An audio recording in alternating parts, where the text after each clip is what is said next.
Salam kenal, saya Dr. Taufik Mesiano, spesialis neurologi konsultan dari Divisi Neurovaskular Departemen Neurologi FKUI RSCM. Stroke merupakan salah satu penyakit dengan resiko kematian dan kecacatan yang sangat tinggi. Setiap tahunnya, tren penyakit ini meningkat. Kasusnya terus bertambah dan seiring bertambahnya usia, angka kejadian stroke juga akan semakin meningkat. Kondisi hipertensi dan diabetes adalah salah satu faktor utama yang menjadi faktor risiko penyebab terjadinya stroke. Dan juga jangan lupa pola hidup yang tidak sehat seperti merokok, kurangnya olahraga ataupun aktivitas, dan kurangnya konsumsi buah dan sayur juga menjadi turut andil dalam perjalanan terjadinya penyakit stroke ini. Ya, stroke bisa terjadi akibat adanya sumbatan ataupun pecahnya pembuluh darah di otak.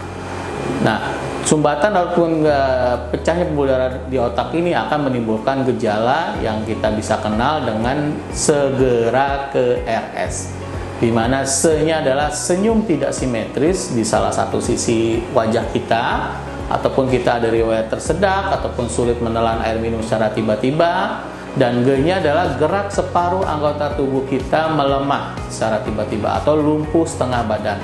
Sedangkan R-nya adalah bicara pelo ataupun tidak dapat bicara sama sekali ataupun bicaranya menjadi tidak nyambung. Sedangkan K-nya adalah kebas atau baal, kesemutan separuh anggota tubuh kita. R-nya adalah rabun atau pandangan satu mata kabur secara tiba-tiba.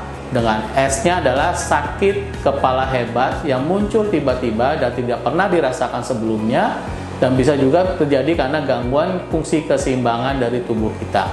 Jadi tolong diingat, segera ke RS. Ya, bila teman-teman menemukan korban ataupun entah tetangga kita ataupun orang lain dengan gejala seperti tadi, yaitu segera ke RS, lakukan bawa langsung korban ataupun teman kita ini menuju ke rumah sakit.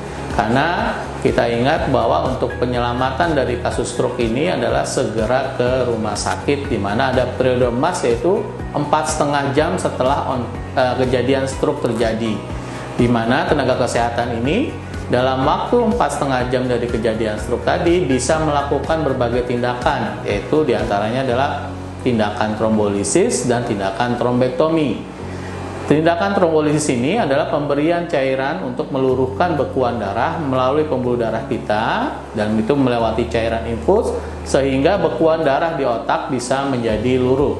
Sedangkan tindakan trombektomi adalah suatu tindakan kateterisasi pembuluh darah, di mana kita bisa mengambil bekuan darah tersebut menuju keluar dari bekuan darah tersebut, sehingga aliran darah ke otak menjadi lancar kembali. Jadi tolong diingat, tanda gejala stroke yaitu segera ke RS dan adalah periode emas 4,5 jam.